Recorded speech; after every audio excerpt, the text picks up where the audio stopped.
con la finalidad de reconocer como único presidente legítimo al presidente Juan Guaidó. Felicitamos y alentamos al presidente encargado y a la Asamblea Nacional a dar los pasos necesarios para la definitiva democratización de las instituciones del país. He decidido romper relaciones diplomáticas y políticas con el gobierno imperialista de los Estados Unidos. Yo no he roto relaciones con los Estados Unidos. Nuestras relaciones con Estados Unidos continúan y van a florecer hoy más que nunca. Los Estados Unidos está produciendo más petróleo que cualquier otro país del mundo. Así que esto no se trata, como dicen algunos ridículos por ahí, del petróleo de Venezuela. Lo que nos preocupa es la situación en Venezuela. Nos preocupa es el sufrimiento del pueblo venezolano. Soldado de la patria de Venezuela, hoy te doy una orden. No dispares al pueblo de Venezuela. Una solución justa y pacífica. ¿Qué es lo que me asusta? El derramamiento de sangre. Y entonces por allá de la Unión Europea les damos 8 días. Váyanse bien largo que los venezolanos y a las venezolanas no nos da orden nadie. Le pedimos entonces a todos los países y enviamos comunicación formal para la protección de activos de todos los venezolanos. Utilizaremos nuestras herramientas económicas para apoyar al presidente interino Guaidó, a la Asamblea Nacional y a los venezolanos y sus esfuerzos para restaurar la democracia.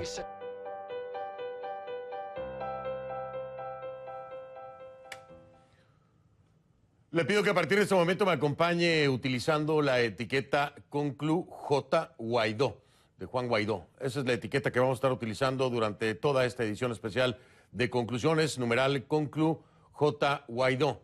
Ese es el hashtag, Conclu J. Guaidó. Sus comentarios, por favor, con esta etiqueta, como todas las noches, a mi cuenta en Twitter, @soyfdelrincón, @soyfdelrincón. Esa es la cuenta en Twitter, Conclu J. Guaidó. Esa es la etiqueta. Y ante la censura en Venezuela por parte del régimen de Maduro, esta cadena le ofrece las siguientes opciones a todos los venezolanos y quienes nos están viendo. Si me hacen el favor de tomarle una fotografía a esto y repartirlo, viralizarlo a través de las redes sociales para que nuestros hermanos venezolanos en Venezuela puedan ver la señal de CNN en español y de esta forma burlar la censura impuesta por el régimen. Ahí están las direcciones. En plataformas digitales, en streaming, cnnespanol.com/en vivo, cnnespanol.com/en vivo. También lo pueden hacer a través de YouTube, youtube.com/CNN youtube.com/CNN. Esas son las dos plataformas digitales con señal solo para Venezuela, solamente en Venezuela. Están geolocalizadas. En ninguna otra parte va a poder ver la señal de CNN a través de estas plataformas. Solo, le repito, en Venezuela. Se acumula entonces la presión contra el presidente de Venezuela, Nicolás Maduro. Ya son al menos 20 países los que reconocen al dirigente opositor Juan Guaidó como presidente encargado de Venezuela. Además de la mayoría de los países del llamado Grupo de Lima y Estados Unidos, este domingo se unieron Israel y Australia. Además, los gobiernos de Francia, España, Alemania, Reino Unido y la República Checa le han dado un ultimátum a Maduro para que convoque elecciones libres y democráticas en los próximos 8 días. O, de lo contrario, reconocerán a Guaidó como presidente. La Unión Europea no se queda atrás. Federica Mogherini, la alta representante del bloque para asuntos exteriores, pidió el sábado en una declaración en nombre de los 28 miembros de la Unión Europea elecciones transparentes inmediatas. Aparte de la presión diplomática, hay presión económica. Este lunes el gobierno de Donald Trump designó a la compañía petrolera estatal de Venezuela, PDVSA, y a Citgo, su filial de refinación y distribución en Estados Unidos, en su lista de entidades sancionadas para prevenir, dicen, que Maduro y otros actores corruptos sigan enriqueciéndose a costa del sufrido pueblo de Venezuela. La medida bloquea alrededor de 7,000 millones de dólares en activos, lo que resultaría en más de 11,000 millones de dólares en pérdidas durante el próximo año. Todo el dinero procedente de las ventas de petróleo pasará entonces a cuentas bloqueadas.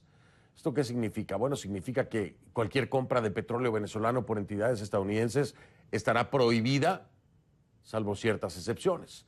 Vamos a escuchar a John Bolton, el asesor de Seguridad Nacional de los Estados Unidos. Esto fue lo que dijo. We have continued to expose the corruption of Maduro and his cronies, and today's action ensures they can no longer loot the assets of the Venezuelan people. We also today call on the Venezuelan military and security forces to accept the peaceful, democratic, and constitutional transfer of power. And to a certain extent, this has already begun. We have seen Venezuelan official and military personnel heeding this call. Nicolás Maduro reaccionó en televisión nacional condenando la medida de Estados Unidos. Escuche. Con esta medida se pretende robarnos la empresa Citgo a todos los venezolanos y venezolanas. Alerta, Venezuela. Los Estados Unidos hoy ha decidido transitar el camino de robarle la empresa Citgo a Venezuela. Y es un camino ilegal. Ya he dado las instrucciones precisas al presidente de PDVSA, dueño de Citgo, de iniciar las acciones políticas, legales, ante tribunales estadounidenses y del mundo, para defender la propiedad y la riqueza de Citgo. Maduro también responsabilizó al presidente Donald Trump de cualquier episodio de violencia que pueda generarse en el país. Guaidó, sin embargo, reafirma que estas medidas son solo el inicio de la transición política que incluye la protección de los activos del pueblo venezolano. En un comunicado dijo lo siguiente: a partir de este momento iniciamos la toma del control progresivo y ordenado de los activos de nuestra república en el exterior para impedir que en su etapa de salida el usurpador y su banda busque raspar la olla y siga robándose el dinero de los venezolanos. Es lo que dijo Guaidó a través del comunicado. Vamos a hablar con él si le parece. ¿Quiere? Juan Guaidó.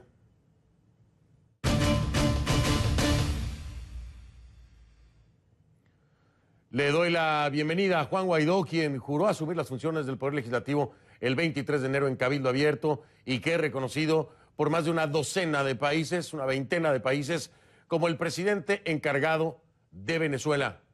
Juan Guaidó, bienvenido, gracias por estar aquí. Fernando, buenas noches, ¿cómo estás? Saludos a todos los que nos ven y sintonizan en este momento. Gracias, gracias por acompañarnos. Juan, un día muy importante, sumamente importante, porque por primera vez se dan sanciones en el ámbito petrolero por parte de los Estados Unidos directamente contra PDVSA y el dinero que irá a cuentas bloqueadas. ¿Tendrán acceso ustedes entonces a estas cuentas, a este dinero? ¿Cómo piensan utilizarlo y a partir de cuándo podrán ustedes tener acceso a este dinero? Sí, gracias primero por la entrevista, Fernando. Hoy, por cierto, cerraron un nuevo programa de radio en Venezuela a César Miguel Rondón por la censura. Con respecto al tema de la protección de activos venezolanos, una solicitud, una petición del Parlamento Nacional resguardar los activos venezolanos con el único objetivo de que no sigan robando al pueblo de Venezuela. Ya se han demostrado más de 37 casos de corrupción por parte del Parlamento, denuncias que se han hecho, no solamente por el caso Odebrecht, estuvimos conversando en algún momento de ese tema, Fernando, también por los casos en PDVSA, también por los casos de Tesorería Nacional, como endeudaron a PDVSA, también por la compra de alimentos y medicinas, en el caso de lo que llaman CLAP, que es un subsidio de alimentación. Así que esta medida responde a proteger los activos de Venezuela para poder implementarlos precisamente, no solamente en la atención de la emergencia humanitaria, que es urgente en Venezuela, que ha producido más de 3.300.000 migrantes en este momento, que ha producido y que hoy el venezolano vive con menos de $3 al mes, que hoy el venezolano no tiene cómo llegar a su puesto de trabajo porque no hay transporte público. Entonces, esta medida responde a evitar el saqueo, que continúe el saqueo a la nación y poder implementar, utilizar esos fondos una vez cese la usurpación, logremos el gobierno de transición y elecciones libres para desarrollar en el plan país que estamos trabajando desde el Parlamento, desde los factores de oposición y en discusión con todos los sectores que hacen vida en el país. Interesante escucharte el mencionar que se utilizará después de lo que sería la tercera fase o la tercera etapa del mismo planteamiento que has venido haciendo. Sin embargo, el tema de la ayuda humanitaria es algo que no puede esperar, Juan. Y la primera pregunta que te hago es, ¿de dónde vendrían los recursos para una ayuda humanitaria? Y segundo, ¿cómo lograr que esa ayuda humanitaria entre a Venezuela cuando aún las Fuerzas Armadas, al menos en voz del ministro de Defensa, Vladimir Padrino, continúan del lado de Maduro? ¿Cómo hacer esto y de dónde sacar el dinero? Sí, ya hay un primer aporte de un país amigo como los Estados Unidos de $20 millones inicialmente. Se está trabajando muy intensamente en una comisión designada por el Parlamento, una comisión técnica también que está acompañando de ONGs, de fundaciones también a nivel nacional, haciendo un inventario muy rápido que ya se ha venido trabajando. Han tenido mucha labor estas fundaciones para atender las emergencias, primero clínicas, enfermedades crónicas también, todo el tema de alimentación para los más necesitados en este momento, como en hospitales, como en escuelas de atención primaria. El tema de la ayuda humanitaria también hemos contado con respaldo de algunos países de la región. Aquí hay un elemento importante, nosotros hemos hablado en todo momento de las Fuerzas Armadas. Es probable, es altamente probable que parte de esta ayuda humanitaria entre por puerto marítimo y terrestre, a través de los vecinos países. Aquí va a tener un dilema adicional nuestras Fuerzas Armadas, a las cuales hemos hablado muy directamente, que son parte importante de la sociedad venezolana, que son parte importante también de la reconstrucción del país, a los cuales hemos hablado de amnistía y garantías para que se pongan del lado de la Constitución. En este caso, ellos van a tener la decisión en sus manos de permitir la entrada o no de parte de esta ayuda humanitaria que ya ha ofrecido parte de estos $20 millones en los Estados Unidos. También hemos recibido de Europa alguna oferta importante que se debe materializar en los próximos días. Hemos hablado con los vecinos de Chile, Argentina, Paraguay, Colombia, Brasil, entre otros países, y también están dispuestos a colaborar, a atender esta emergencia que, insisto, ha visto desplazar venezolanos por la frontera, caminando cientos de miles de kilómetros para llegar a buscar oportunidades, y también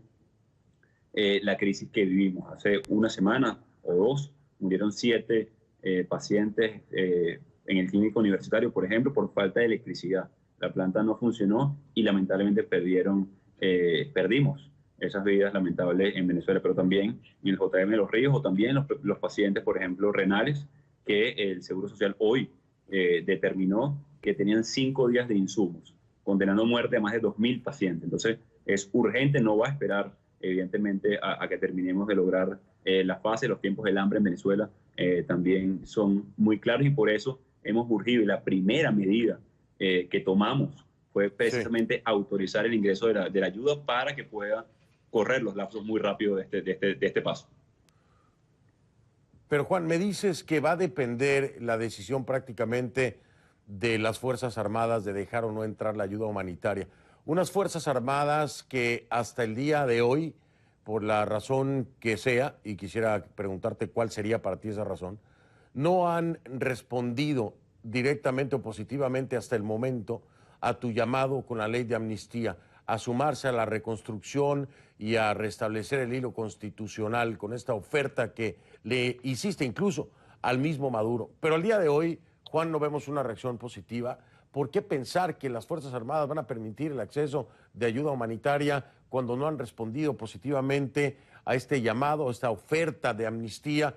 Incluso veíamos imágenes, tristemente, de ciudadanos que entregaban esta ley de amnistía y funcionarios que la quemaban literalmente o la rompían frente a los mismos.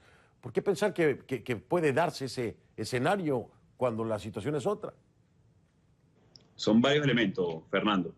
El primero es que el 70 u 80% de la familia militar venezolana sufre de la escasez de agua, sufre de que no hay comida en las casas, sufre de que no puede complementar o completar su alimentación ni la canasta básica. Sufrimos todos los mismos problemas. Ese es el primer elemento, el compromiso que tienen con Venezuela, con la Constitución. El segundo elemento, que creo que es muy importante, y hay un descontento latente en las Fuerzas Armadas. Vimos 27 sargentos que hoy están siendo torturados en el DGCIM, por cierto, manifestar su descontento en Cotiza.